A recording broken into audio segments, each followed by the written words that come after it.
श्रीवैष्णवकवचम्। विष्णुर्ममाग्रतः पातु कृष्णो रक्षतु पृष्ठतः। हरिर्मे रक्षतु शिरो हृदयं च जनार्दनः।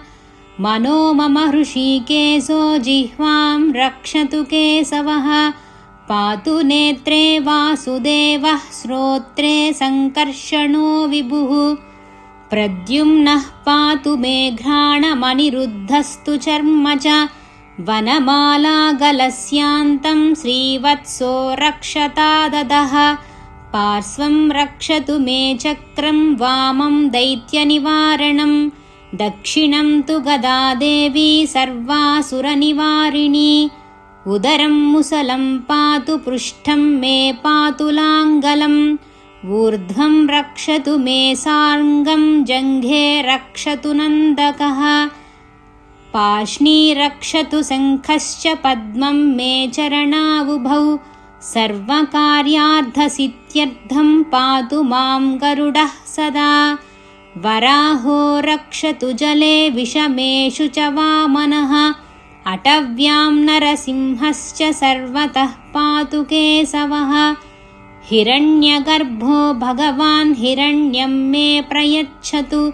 साङ्ख्याचारस्तु कपिलो धातु साम्यं करोतु मे। श्वेतद्वीपनिवासी च श्वेतद्वीपं नयध्वजः।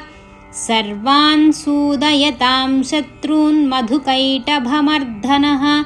सदा कर्षतु विष्णुश्च किल्बिषं मम विग्रहात्।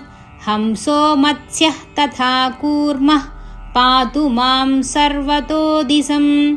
त्रिविक्रमस्तु मे देवः सर्वपापानि कृन्ततु।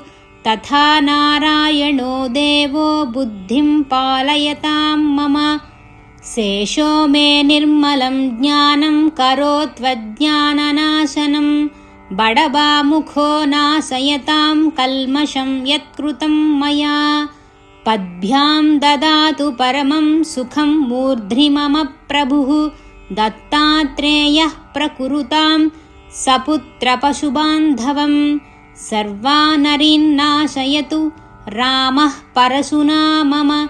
रक्षोघ्नस्तु दाशरथिः पातु नित्यं महाभुजः। शत्रून् हलेन मे हन्याद्रामो यादवनन्दनः। प्रलम्बकेसि चाणूरपूतना कंसनासनः।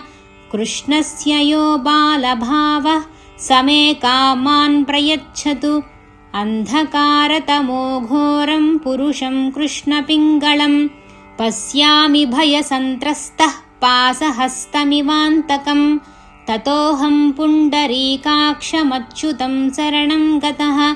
धन्योऽहं निर्भयो नित्यं यस्य मे भगवान् हरिः। ध्यात्वा नारायणं देवं सर्वोपद्रवनाशनं। वैष्णवं कवचं बद्ध्वा विचरामि महीतले। अप्रदृश्योऽस्मि भूतानां सर्वदेवमयो ह्यहं। स्मरणाद्देवदेवस्य विष्णोरमिततेजसः।